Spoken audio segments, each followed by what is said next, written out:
Panthers Nation, crack it open. Crack it open. Hey, guess what? I don't drink, folks. Part of the reason I'm glad that I don't have sponsors, because I did have a sponsor, a beer-related sponsor, reach out to me before the season to ask if I would sponsor them. And I'm glad things didn't pan out with that, because I don't drink and I could never come on here and give an ad about beer when I don't drink beer or anything. Anyways, Panthers, Nation, crack open whatever it is that you like to drink, and welcome to the Winners Circle. Welcome to the Winners Club. I have a nice bubbly right here if you're watching. Wow, what a freaking game. I'm going to take a sip. My gosh. For that game, I tweeted it out. I was like, it feels like the Super Bowl of Super Bowls for us. That's my first victory as a podcast host. I've been on here 9 games in a row trying to get people motivated, trying to tell them why the Panthers are going to be good, and then they just completely plummet down. And I'm like, what am I doing? What is going on? Yesterday, finally, after all this time, the Panthers pulled it off, and it was not easy. It was a close game, closer than I thought. I mean, I knew it was going to be close, but scoring-wise, it was a defensive game. We have a lot to talk about.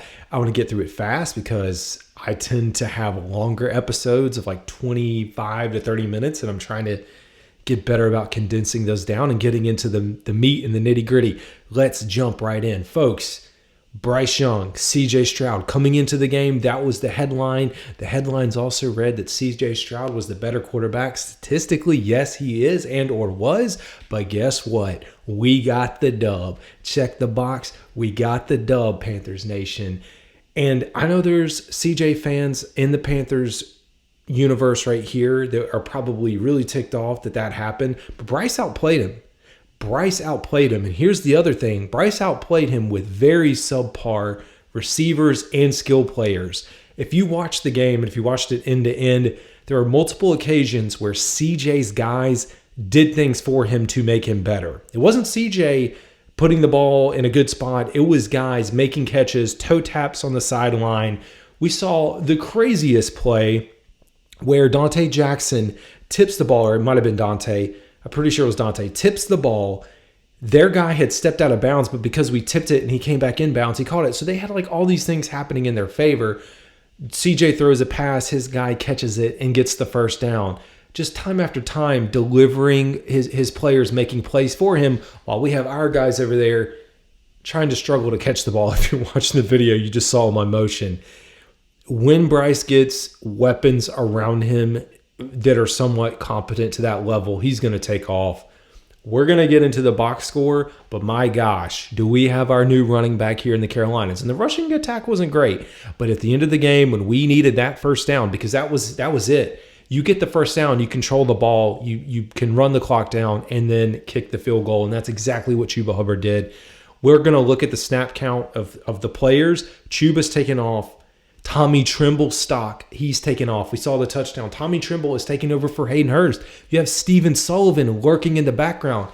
And my gosh, Dante Jackson, who, hey, if you listen to the show, you know how I feel about Dante. But man, did he come up and perform. It was a game that we just needed to win, man. We needed that so bad. People laugh at me right now. Go ahead and laugh, because the Panthers are 2.5 games back at 1-6. We are 2.5 games back out of the division, even at 1-6. So take it for what it is.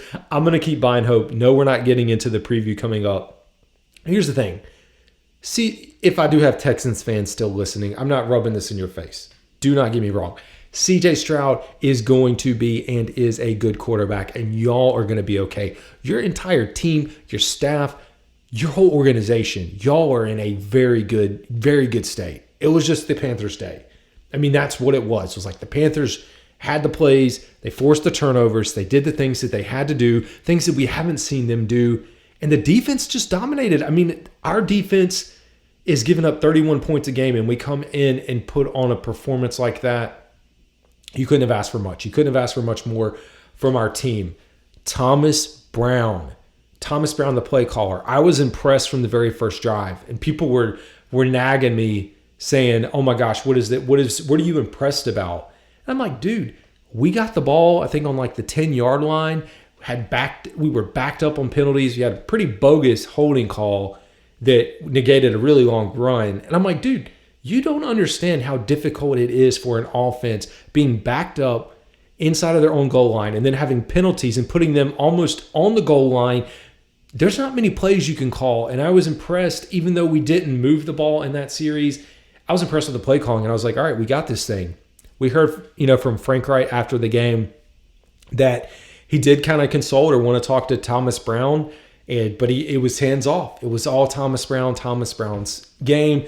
Thomas Brown got a game ball. The Panthers tweeted out how many game balls they gave out. I guess they were making up for lost time, considering we haven't won a game. But it was a victory. And man, Frank Wright, I've been giving him a hard time. I've been giving everyone a hard time. He delivered. He delivered the way that he was supposed to. The team itself just looked so much better. And that's what happens when you win. Like, winning can wipe away a lot of things, a lot of issues.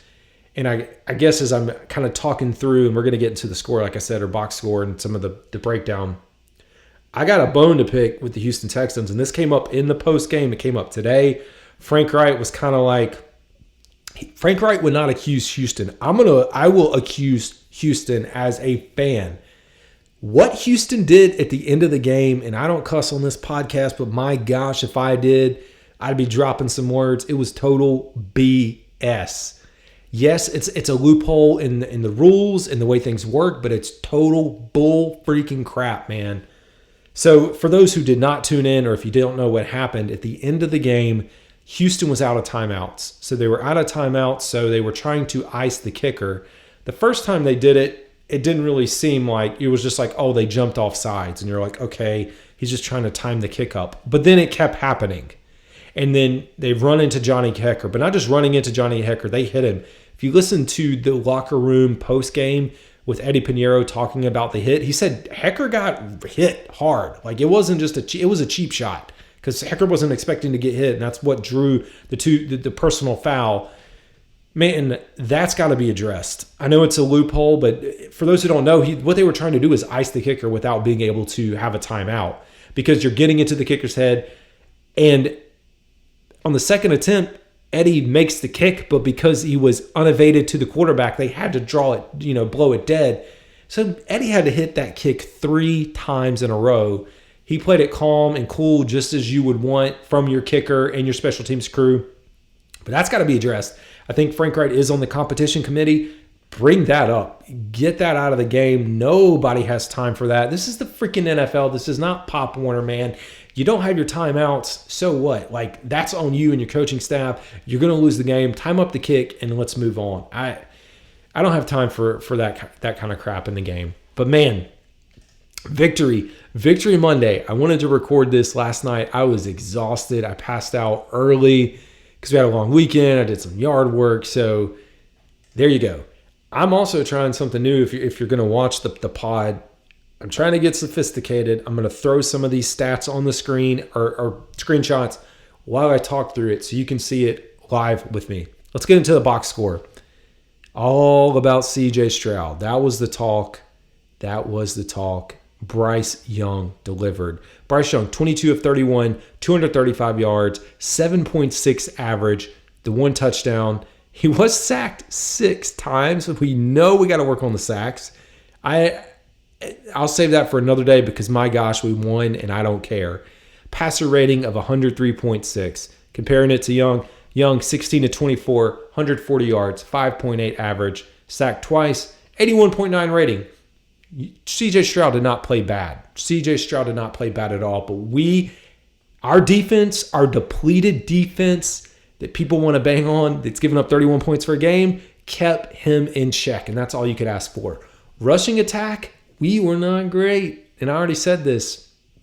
15 carries, 28 yards for Chuba, but 1.9 average is not good. He got at the end of the game, I even tweeted right before it happened, I said, Chuba's got to get this, give the ball, hand it off to him 3 times in a row. That's what we did. We get the first down, put it away. Bryce Young, 4 carries for 11 yards, being able to scramble when needed. Raheem Blackshear getting involved. Miles Sanders. As I said, the decline of Miles Sanders. When we talk about names that may be available, things have shifted. Miles Sanders, Terrace Marshall Jr., Hayden Hurst. It's not looking good for some of them. He had 2 carries for 0 yards.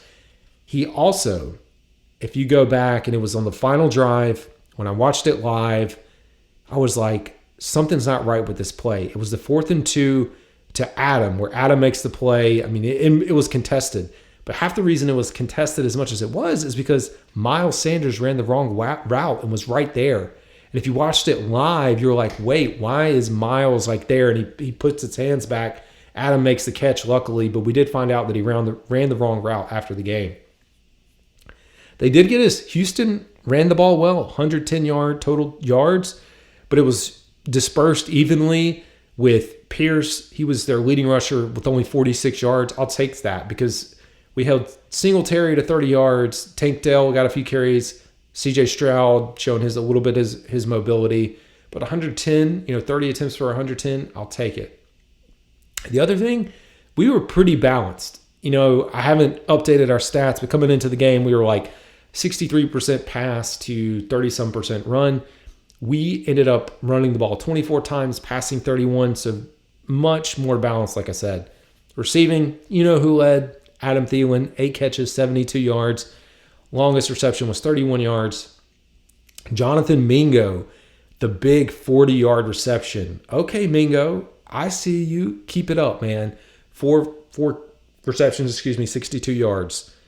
Chuba Hubbard, 2 for 26. Raheem Blackshear, he had a really good play off a screen. 2 for 26. DJ Chark, 2 for 23. We know he had a drop, a crucial drop, but made up for it. Sullivan had the 1 catch. Terrace Marshall, and then Tommy Trimble had 2 for 4 yards, but he did get the lone touchdown. Hayden Hurst was targeted twice, no catches. And we'll look at the snap counts. We held, 140 yards receiving. Noah Brown, leading receiver, 3 for 57. We knew Nico Collins would be a factor. He only had 4 catches for 30 yards. Tank Dell was pretty much held in check as well, 3 for 16. Defense, when you think about who won this game, Bryce delivered when he needed to at the end, as did the whole team. The defense won this game, forcing turnovers and being able to shut them down. Another person or group that won this game, special teams. Blackshear had that 52-yard kickoff return. You're starting to see him getting more involved. So with LaVisca being out, Raheem's getting some of those touches, so he is the kick returner. And we got to see him a little bit more on offense. Amir Smith-Marset didn't do a lot, 3 for 12 on the punt return game, but then we had Eddie Pinheiro seal the deal. He was 3 for 3 on field goals. He did have the 1 missed extra point, but he made the most important one at the end of the game. Good old Johnny Hecker carrying Eddie Pinheiro off as we won. Piggyback ride. Had 4 punts, 203 yards, 50-yard average, 1 inside the 20. And yeah, I'm not going to read through Houston, at least that through those stats. So, breaking down team stats. 20 first downs to 16 for the Panthers. Pretty balanced. We had passing first downs, 3. The stats are all weird. 3 rushing, and then 6 first downs from penalties. Like, Bryce got him to jump. You're starting to see the maturity of him because there was one play. It was right before the 2-minute warning in the first half. He runs up to the line, faking to look like he's going to run a play, does a hard count, gets him to jump, gets the first down. So he's getting it, picking it up. Total yards, it was pretty even. It was not a stellar day at all for either offense. 229 yards for them, 224 for us. 10-9 drives, 4.1 yards per play for them, 3.7 for us. We talked about the passing and the rushing. Penalties, we have been a penalized team, but we were pretty dang good yesterday. 3 for 20 on our side. They had 10 for 70. And we had the 1 turnover, which is the fumble by Dante Jackson that knocked it loose. Great job, y'all. Great job. Let's look at the offensive snap counts, because this is where you start to say, like, okay, something's happening as far as, like, people are listening. Starting offensive line, Throckmorton, Icky. This is a positive podcast today because we won. I'm going to take it light on Icky. But Icky, man, Icky is showing a lot of regression. I hate to see it because he's a talented player. It may be better suited for him to take the move inside to guard. A lot of this will depend on when Brady Christensen comes back, which we know is not going to be this year, unfortunately. Taylor Motenall, Austin Corbett, welcome back, my friend. Oh, have we missed you. Austin played all the snaps on the offensive line, right guard, and then Bradley Bozeman closing it out, and we know Bryce Young. Mingo played 99% of the snaps. Thielen, 97. Shark, 93. This is where I want to break it down. Chuba Hubbard, 67% of the snaps. Which was 45 snaps. Miles Sanders, 12 snaps for 18%. That tells me they are listening and paying attention. Raheem Blackshear, so you thought there was a competition for RB1. Chuba's RB1. Blackshear is competing for RB2 because Blackshear had 10 plays compared to Miles' 12. Tight end, Tommy Trimble, 36 snaps, which is 54%. Hayden Hurst was only in there 33% of the time, 22 snaps. You want to talk about money, spending too much money. We talk about running backs, but tight end, just to look at what has happened. You go out and you pay Miles Sanders all of this money. You turn around and now Chuba's your back. Raheem Blackshear's right there, and you've overpaid for Miles. Same thing with Hayden Hurst. And I'm not saying Hayden Hurst isn't going to come around and he isn't a good tight end. But you've got guys with value on the team at lower salaries that you can then disperse the money around. And maybe you pay Brian Burns. Who knows?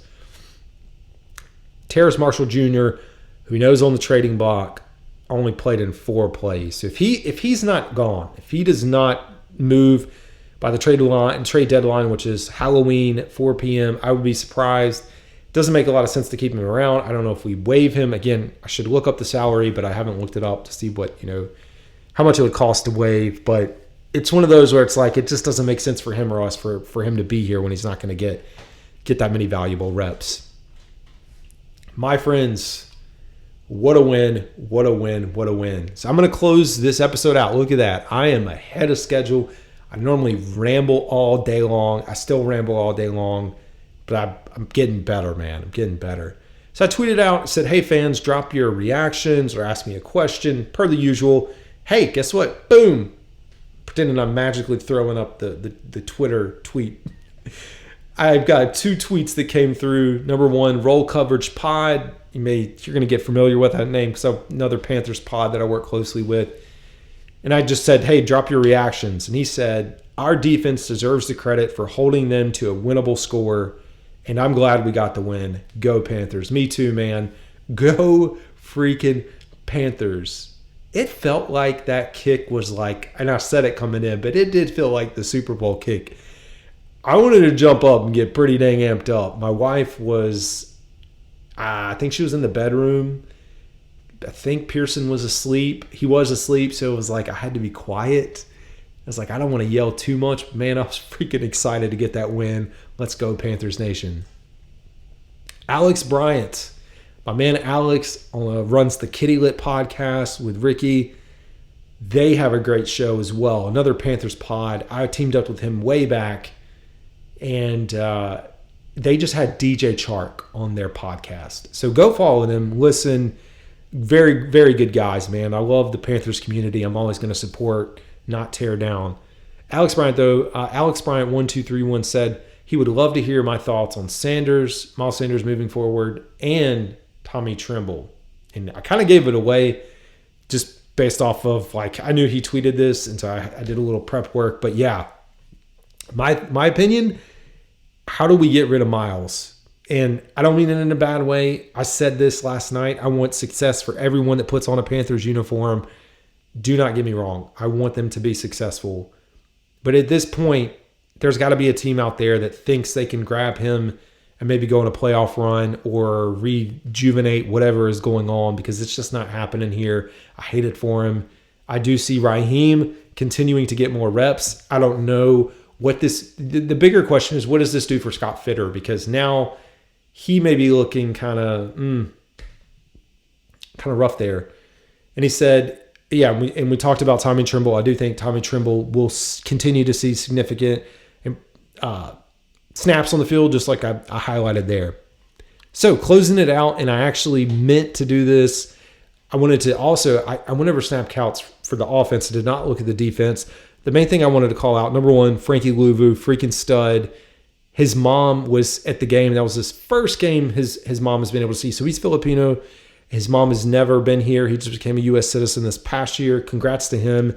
Congrats to having your mom there, man. Mom's family, supporting kids.